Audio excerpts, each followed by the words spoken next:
Assalamualaikum warahmatullahi wabarakatuh.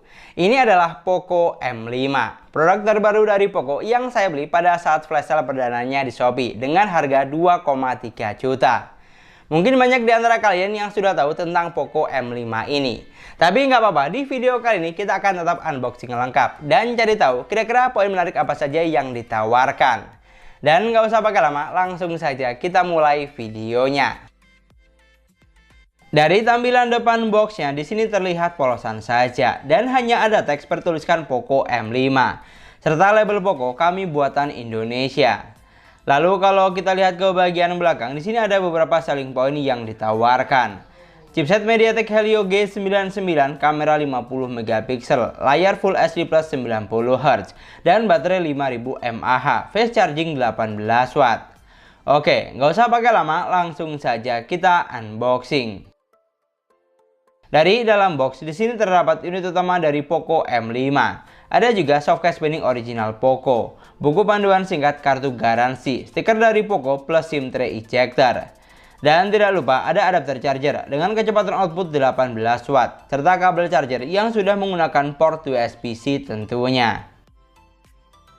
Dan inilah dia unit utama dari Poco M5. Untuk warna yang saya pegang saat ini adalah warna hijau. Memiliki finishing doff dan bertekstur seperti kulit jeruk, ciri khas Poco. Di sini untuk desain bagian belakang jujur saya cukup suka karena looknya terlihat mewah, unik dan tidak pasaran.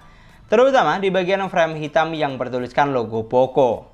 Selain itu untuk dimensinya juga tergolong standar, tidak terlalu besar, jadi masih cukup nyaman saat digenggam menggunakan satu tangan.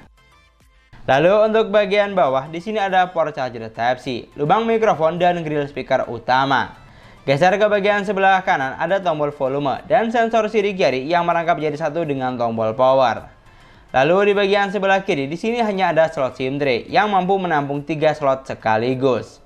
Sedangkan untuk bagian atas masih ada jack audio 3,5 mm dan sensor remote atau IR blaster. Lalu untuk bagian depan atau layar seperti yang kamu lihat, HP ini masih menggunakan konsep water drop screen. Dengan ukuran layar 6,58 inch, resolusi Full HD Plus 1080x2408 pixel, panel IPS LCD, refresh rate support hingga 90 Hz. Jadi kalau untuk saturasi warnanya, jujur di sini saya tidak ada masalah karena sudah cukup bagus, tidak jelas dan tajam di kelas harganya. Pokoknya sudah cukup bisa diandalkan untuk digunakan berbagai kebutuhan. Pindah ke bagian spesifikasi, HP ini dibekali dengan kapasitas 4/128GB, yang dimana kita masih dapat free memorinya sekitar 103GB saat HP baru diaktifkan. Mungkin bagi netizen yang budiman, kapasitas RAM-nya kurang besar, tapi kamu tidak usah khawatir karena di sini masih bisa ditambah dengan RAM virtual up to 2GB. Lalu untuk chipsetnya, HP ini dibekali dengan chipset yang gahar di kelas harganya. MediaTek Helio G99 octa-core 2,2 GHz yang beraplikasi hanya 6 nanometer. Dimana saya tes untuk Geekbench 5 bisa menghasilkan skor sampai 548 dan 1895 poin untuk multicore-nya. Sedangkan untuk AnTuTu benchmark skor yang dihasilkan ada di angka 305 ribuan. Di sini untuk chipsetnya sama dengan Infinix Zero 20 dan Tecno Pova 4. Yang dimana kalau untuk kemampuannya saya rasa tidak usah diragukan lagi karena sudah terbukti ngebut.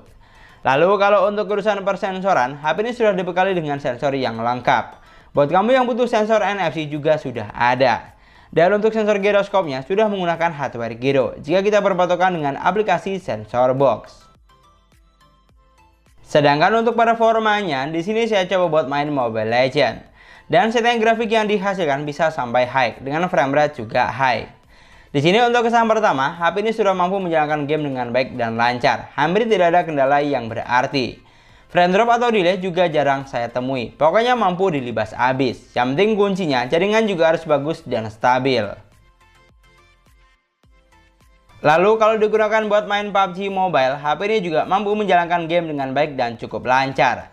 Dengan setting grafik ada di Smooth Ultra, Balance Ultra dan bisa mentok sampai SD High.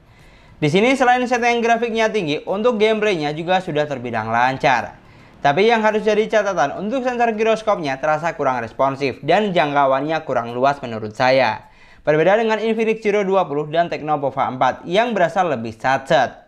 Namun yang jelas, kalau untuk urusan performa kamu tidak usah khawatir, karena bisa dibilang HP ini punya spesifikasi yang tidak kentang sama sekali. Geser ke bagian baterai, Poco M5 dibekali dengan kapasitas baterai sebesar 5000 mAh dengan kecepatan isi daya fast charging hingga 18 watt. Jadi bisa dipastikan untuk isi daya sampai full 100% butuh waktu yang tidak sebentar, lebih dari 2 jam. Tapi untuk pembahasan lebih detail tentang daya tahan baterai dan kecepatan chargingnya, next kita ulas di video review lengkapnya saja. Lanjut ke bagian sistem, HP ini berjalan di Android 12, basis MIUI 13.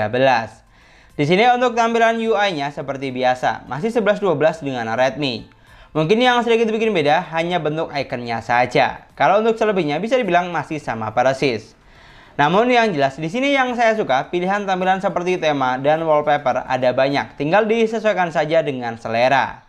Dan untuk fitur yang disediakan kamu tidak usah khawatir, karena fitur yang ada di HP ini sudah lengkap, hampir semua ada. Fitur penting seperti ketuk 2 kali untuk on off, bedah layar jadi 2, screenshot 3 jari, rekam layar, smart panel, mode game, dan screen mirroring sudah tentu ada. Dan yang terakhir, untuk sektor kamera, Poco M5 dibekali dengan 50 megapiksel kamera utama, 2 megapiksel kamera bokeh, dan 2 megapiksel kamera makro. Untuk kamera selfie-nya, kita harus puas dengan kamera sebesar 5 megapiksel. Di sini untuk megapiksel kamera belakang sudah cukup standar, sama seperti para kompetitornya.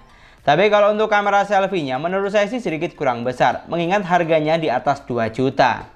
Sedangkan kalau untuk fitur kamera yang ditawarkan, ternyata di sini sudah lumayan banyak, hampir semua ada. Mungkin yang tidak ada hanya fitur ultra stabil video. Lalu untuk hasil kameranya, HP ini sudah mampu menghasilkan jepretan foto yang bagus. Gambarnya terlihat tajam dan detailnya juga dapat. Tapi kalau untuk saturasi warnanya tergolong standar saja menurut saya, sedikit kurang fresh. Namun saya sih nggak heran, karena ciri khas dari kamera Poco dan Xiaomi memang seperti ini. Sedangkan untuk hasil kamera selfie-nya, karena hanya dibekali dengan kamera 5 megapiksel, jadi untuk foto yang dihasilkan terlihat standar saja, mulai dari saturasi warna sampai tingkat ketajamannya. Agak kurang cocok buat kamu yang hobi selfie. Ini adalah contoh perekaman video menggunakan Poco M5. Untuk yang di sebelah kiri ini contoh perekaman kamera depannya, dan yang di sebelah kanan contoh untuk perekaman kamera belakangnya. Di sini untuk resolusi, HP ini bisa mentok sampai resolusi 1080 pixel 30 frame per second. Dan untuk suaranya, ini adalah contoh hasil suara menggunakan kamera belakang. Oke, silahkan kamu nilai untuk saturasi warnanya dan kualitas suara yang saya hasilkan. Karena tidak ada ultra stabil videonya, jadi kalau buat jalan santai, hasilnya kurang lebih akan seperti ini. Dan itulah tadi video unboxing serta review singkat tentang Poco M5. Dari semua poin yang sudah kita bahas, untuk harga 2,3 juta, jujur HP ini sudah cukup menarik, terutama di bagian chipset yang ngebut, performa lancar dan sensornya pun juga lengkap. Tapi di luar dari itu, untuk desainnya juga sudah premium, layar Full HD Plus dan refresh rate support 90Hz. Jadi sudah cukup menggiurkan pastinya. Pokoknya kalau kamu lagi cari HP 2 jutaan dengan performa yang lancar, HP ini cukup menarik untuk dilirik. Dan untuk pembahasan lebih lengkap serta detail, next saya share di video reviewnya saja. Dan mungkin sekian dulu pembahasan kita kali ini. Terima kasih banyak buat yang sudah nonton videonya sampai akhir. Semoga videonya gampang dan mudah dipahami. Dan yang paling penting, semoga videonya bermanfaat. Jangan lupa like dan komen videonya. Jangan lupa juga subscribe channel sesuai harga. Kita ketemu lagi di video selanjutnya. Assalamualaikum warahmatullahi wabarakatuh.